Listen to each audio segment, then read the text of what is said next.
in terms of internet speed, how fast should internet be, and how much data would a gamer typically spend on 1 hour gaming session? Okay, so in terms of internet speed, like the average internet connection in Nigeria ranges between 8 MB per second to 25, and that works very well, right? In terms of data consumption, we've seen that the average gameplay and consumption can spend between 1 to 2 gigabytes on an hour. No, not an hour. Okay. On a full day to like 2 days worth of gameplay. Okay. Approximately, depending on the type of game. Some games consumes more, some games consumes less, but that is kind of the average. There will be some announcements I'll be doing in the coming weeks or probably coming months that will completely ease the data burden completely for all, not only our players, but to everybody who wants to try playing the game. Can we be more specific? That's what you want to say. Very sneak peek. Data is very important in this business. Very, very important. And we know that in this part of the world, especially in Africa, data is not very cheap. So we are now looking for best ways to now say, okay, let's encourage these people. And we know data companies are looking for people to use their platforms. So we're looking for the best guys among all the communication companies who will be willing to say, okay, this is a new industry coming up, and I think there's a niche here for us to actually maybe create more value.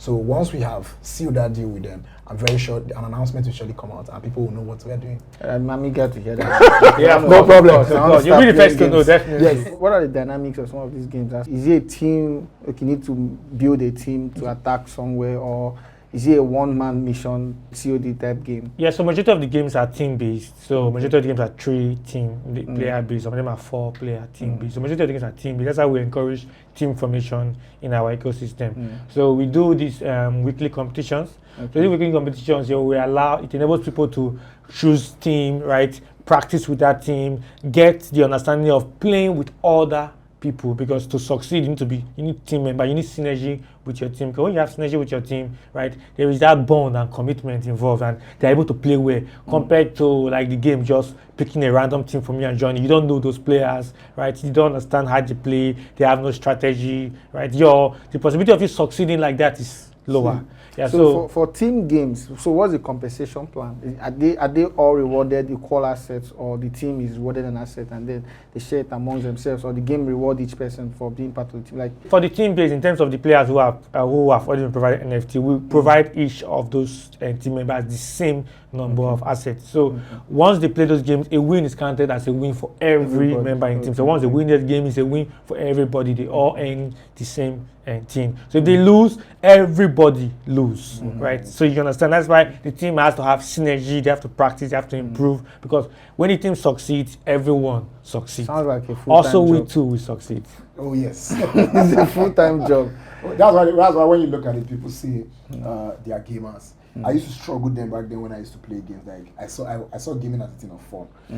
But right now the dynamics are changing. People are beginning to see that I can now do this thing as a career. And I interviewed one of our gamers last week, and it was a conversation where we call it Humans of Gaming.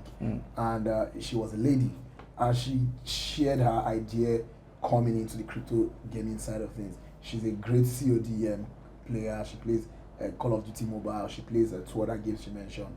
But coming into a Titan Arena, she had loved it, and now she's doing very well because she loves gaming. And she said that she makes sure that her team that she plays with, they are always up and doing. So even if I think there are times where they even have to go on the free-to-play version, to practice and get their strategies right. So that's what we're trying to build. We're trying to build a lot of professional gaming community and gaming team. Because when they become professionals, we will invest in them to go to any level possible, to compete at the highest level.